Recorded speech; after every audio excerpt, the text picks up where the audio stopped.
They parked a crane on my driveway like it belonged to them, and that one decision ended up costing them months of delays and a whole lot of money they definitely didn't plan to lose. I didn't yell, I didn't threaten, I didn't even argue that much. I just let them keep doing it, and then I made one quiet move that shut everything down. I live at the very end of a narrow street in a town most people wouldn't even recognize unless they'd driven through it by accident. The kind of place where neighbors wave without thinking and nothing really changes year to year. Or at least, it didn't. Not until the empty lot next to my place got sold.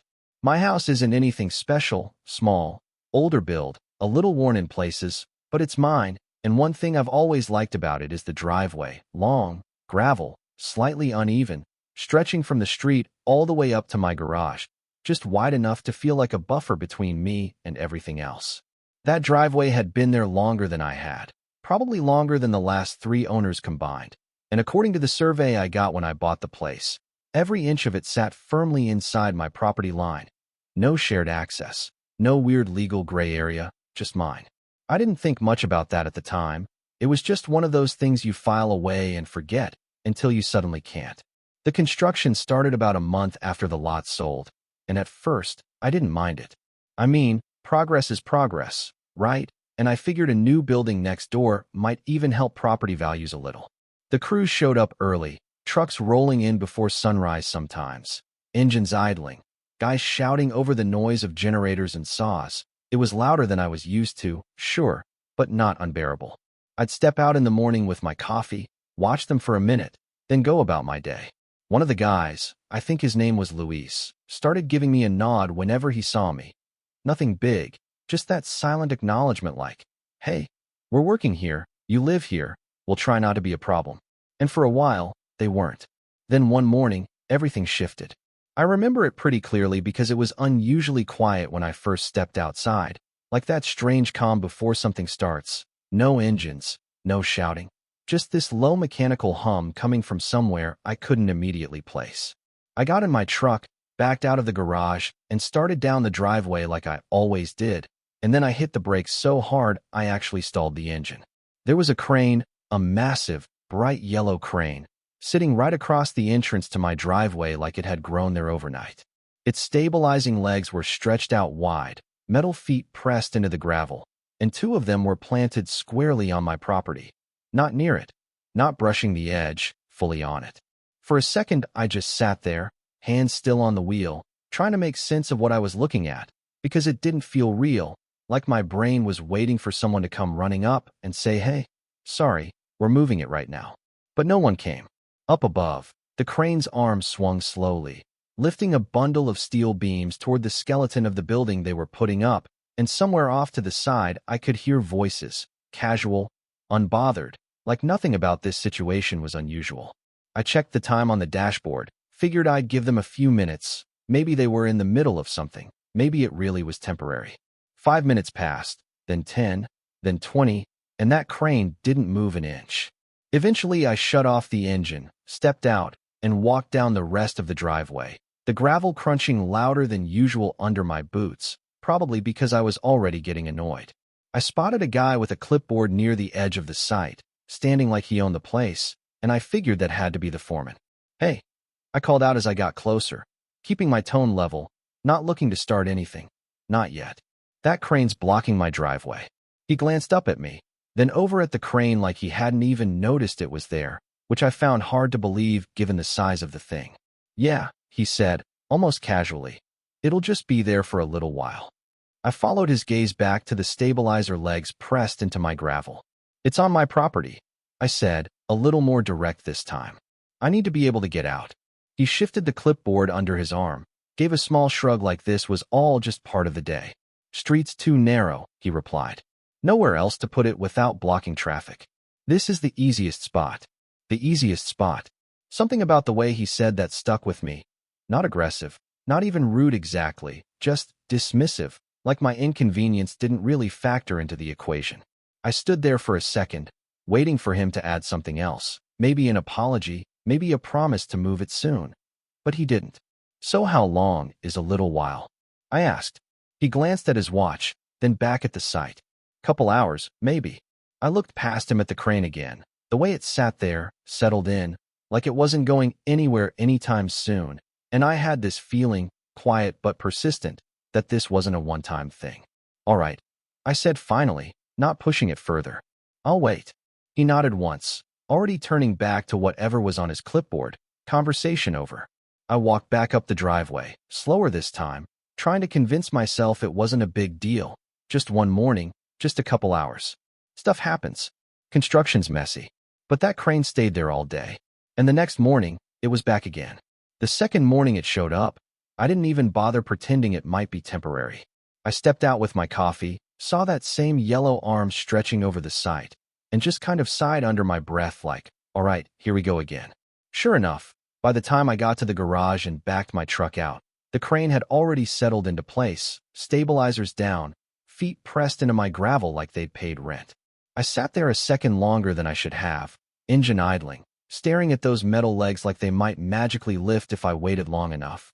But they didn't. So I turned the truck off again, leaned back in the seat, and just let that irritation settle in properly this time. Not explosive anger, not yet, just that slow, creeping kind that builds when something feels off and nobody else seems to care. I ended up calling in late to work that day, told them I'd be a couple hours behind, didn't feel like explaining that my own driveway had basically been turned into a construction zone.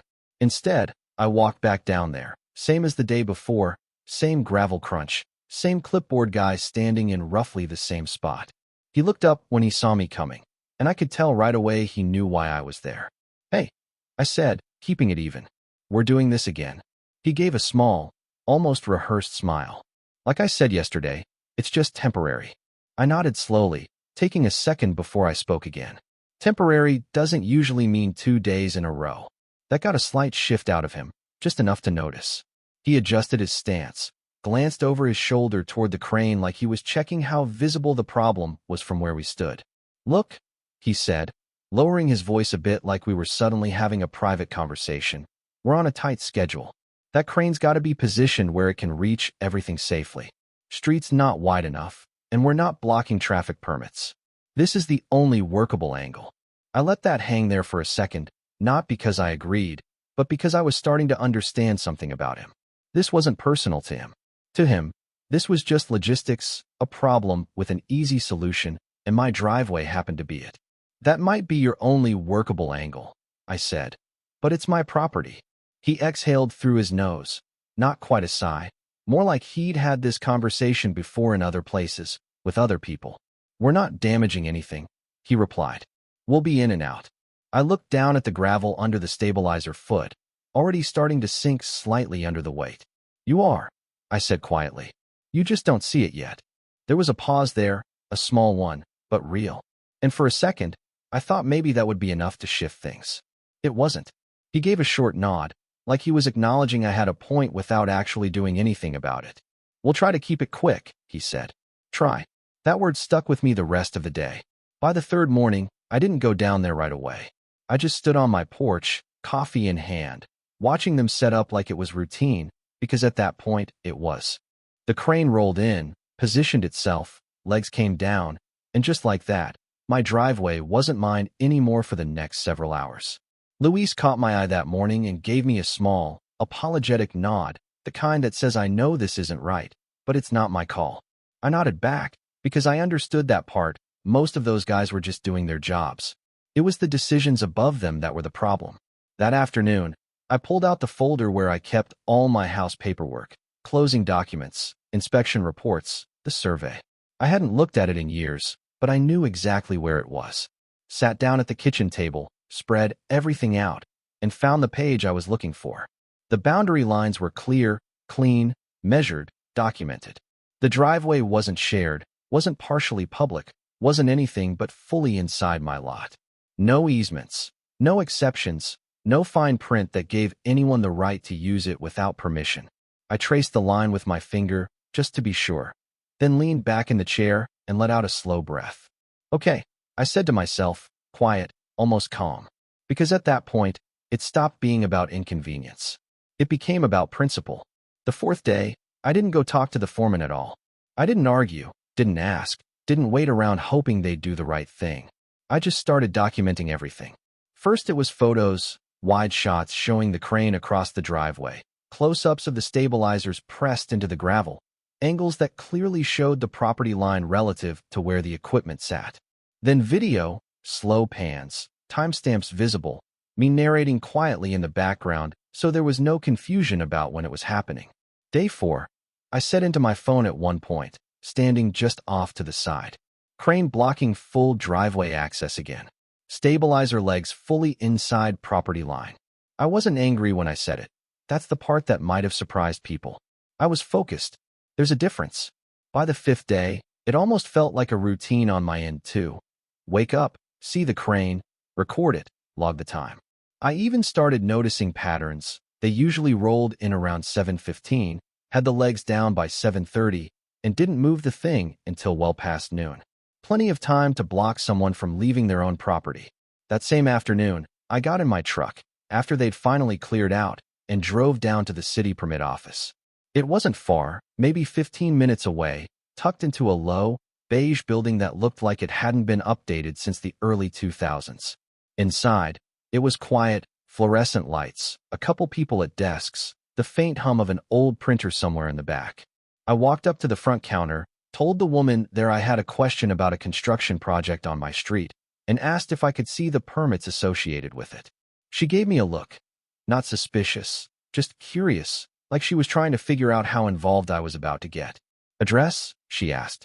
I gave it to her, watched her type it in, click through a few screens. Then she nodded and disappeared into a back room. When she came back, she had a folder in her hand, thicker than I expected. Here you go, she said, setting it down on the counter. I thanked her, stepped off to the side, and started going through it. At first, it was all what you'd expect: zoning approvals, structural plans, safety compliance, nothing out of the ordinary. I flipped page after page, scanning more than reading, not entirely sure what I was looking for yet, just knowing I'd recognize it when I saw it. And then I did. There was a section labeled Equipment Staging and Site Usage, a few paragraphs, easy to overlook if you weren't paying attention. But I was. It laid everything out clearly. All heavy machinery had to remain within the designated construction boundary. No encroachment onto neighboring private property without explicit written permission. No obstruction of private access points, especially if it interfered with emergency vehicle entry. I read that part twice, then a third time, just to be sure I wasn't interpreting it the way I wanted to. I wasn't. They were in violation. Not borderline. Not technically. Not arguable, clearly. I stood there for a moment, the noise of the office fading into the background, and just let that sink in, because suddenly, this wasn't just me versus a construction crew that didn't care. This was them versus the rules they'd agreed to follow. And rules have weight. I closed the folder, handed it back to the woman at the counter, and thanked her again. She asked if everything looked okay, and I gave a small nod. Yeah, I said. It's very helpful. On the drive home, I didn't turn on the radio. Didn't make any calls. I just drove, thinking through what the next step looked like, not emotionally, but strategically. Because the truth was, I could have gone back and argued again, pushed harder, maybe threatened legal action, tried to force their hand directly. But that wouldn't have worked the way I wanted it to. No, if I was going to do this, it had to be clean. By the book. And it had to come from someone they couldn't ignore. The next morning, right on schedule, the crane rolled back in, stabilizers down, driveway blocked like clockwork. I stood at the edge of my property, phone in hand, recording one more time, then slipped it into my pocket, turned, and walked back inside. Sat down at the kitchen table, pulled out my laptop, and opened the city's complaint form. Took a breath. Then I filed it. I didn't expect anything to happen right away. That's how these things usually go. You file a complaint, it sits in a system somewhere. Maybe someone looks at it in a few days, maybe they don't. So I went about my morning like normal, made some coffee, sat by the window where I could still see the end of the driveway, that same crane arm cutting across the sky like it owned the place. But sometime around early afternoon, I noticed a car pull up that didn't belong. White sedan, city seal on the door, clean, official looking in a way that immediately felt different from the chaos next door. Then another one pulled in behind it. Two people stepped out, both in those neutral, practical outfits that don't try to stand out, but somehow do anyway. Inspectors. I didn't rush out, didn't wave them down, didn't insert myself into the scene. I just stayed where I was, watching through the window like I had nothing to do with it, which, technically, I didn't anymore. They walked straight up to the crane first, didn't say much at all, just started looking. One of them pulled out a measuring wheel, the other had a tablet. They moved slowly, methodically, like people who've done this 100 times and already know what they're going to find. One of them rolled that wheel right along the edge of my driveway, then kept going, straight under the stabilizer leg. I could almost feel the moment it clicked for them. They exchanged a glance, not dramatic, not exaggerated, just that subtle shift where confirmation replaces assumption. The second inspector stepped in closer, took a few photos, angled carefully to show exactly where that metal foot sat in relation to the property line. 3 feet in, maybe a little more. Then they walked over to the entrance, where the other stabilizer leg blocked the driveway completely. Same process, measure, photo, note. No raised voices, no confrontation, just quiet documentation. And that's what made it heavy. A few minutes later, they approached the foreman, same guy with the clipboard, though he didn't look quite as relaxed this time. I couldn't hear everything from where I was, but I didn't need to. Body language tells you more than words half the time. He started talking first, hands moving, pointing toward the street, then back at the crane, like he was explaining the same thing he'd told me. Tight space, no other options, temporary inconvenience. One of the inspectors nodded, not agreeing, just acknowledging. Then he said something short, direct, and whatever it was, it landed. Because the foreman's shoulders dropped just slightly, not a full defeat, but enough. 10 minutes later, the crane shut down. No warning, no drawn-out discussion. The operator lowered the hook, retracted the arm, and started folding in those stabilizing legs that had been planted in my driveway all week. Metal lifted off gravel, slow, deliberate, like something that had finally been told it didn't belong there. I stepped out onto the porch at that point, not to say anything, just to watch it happen from outside. The crane rolled forward, repositioned awkwardly within the construction lot, and for the first time in days, my driveway was completely clear. That alone would have been enough. But it didn't stop there. Later that evening, just as the sun was starting to drop behind the houses, I noticed something new on the construction fence, bright orange, impossible to miss. A notice. Even from a distance, I knew what it was. You don't work around projects like that without recognizing the look of a stop work order. Big, bold lettering, official stamps, the kind of document that doesn't suggest anything, it tells you. Temporary stop work until violation is corrected. I walked a little closer, just enough to read it clearly. Then stood there for a second, hands in my pockets, taking it in. Because here's the thing. I never asked for the project to shut down. I didn't go after them out of spite, didn't try to cause problems for the sake of it. All I wanted was access to my own driveway. But they pushed past that line, literally and figuratively. And now the consequences were theirs to deal with. The next morning, there was a knock on my door. I already knew who it was before I opened it. The foreman stood there, clipboard gone this time, just him, a little less confident than before, though he was doing his best to keep it together. "Morning," he said. "Morning," I replied. There was a brief pause, one of those moments where both people know exactly why they're standing there, but neither jumped straight into it. "Look," he started, shifting his weight slightly. "About the crane, it was only temporary. We didn't realize it was going to be such a big issue." I leaned against the doorframe, arms relaxed, not closed off, but not inviting either. "I told you it was on my property," I said. "Yeah," he nodded quickly. "And we should have handled that better. I'll admit that. We're just trying to keep things moving, you know how it is." I held his gaze for a second, long enough to let that settle. "I do," I said. "But that's not really my problem." Another pause. "We've got a schedule," he continued, a little more carefully now. "And this delay, it's going to cost us. So I was thinking maybe we could work something out. Maybe certain hours, or—" I shook my head, not aggressively, just enough to stop that line of thinking before it got any further. "There's nothing to work out," I said, calm, clear. "Keep your equipment on your property. That's it." He opened his mouth like he might push back, then closed it again. Because there wasn't much to argue with there. "Right?" he said after a moment. "Okay." He nodded once, gave a small, tight smile that didn't quite reach his eyes, then turned and walked back toward the site. And that was the last real conversation we had. 3 days later, the crane came back. But this time, it stayed inside their property line. It wasn't positioned as cleanly, wasn't as efficient. You could tell right away they had less room to work with. The arm had to stretch further, movements were slower, more careful. Lifts that probably used to take minutes now took longer. I'd see the crew adjusting things, pausing more often, recalculating angles. It wasn't impossible, just inconvenient. The same word they'd used about me. The project did eventually get finished, but not on time. From what I heard, they ran about 2 months behind schedule, maybe more if you counted all the ripple effects, deliveries pushed back, crews rescheduled, costs stacking up in ways that don't always show on paper right away. And my driveway stayed completely clear. No more stabilizers, no more waiting, no more standing there wondering if I was going to be able to leave my own house that day. Just gravel, quiet, the way it had always been. Well, almost the same, because right there on their fence, right near where that orange notice had been, they installed a sign.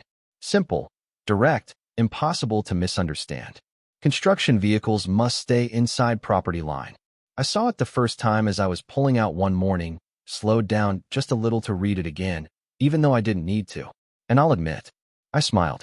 Not in a gloating way, not exactly.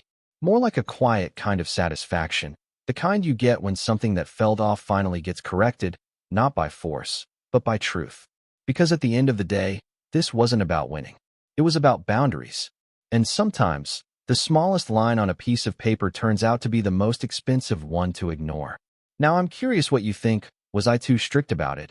Or would you have done the same thing if someone treated your property like it didn't matter? Let me know in the comments. Because honestly, I've heard both sides, and I want to hear yours too.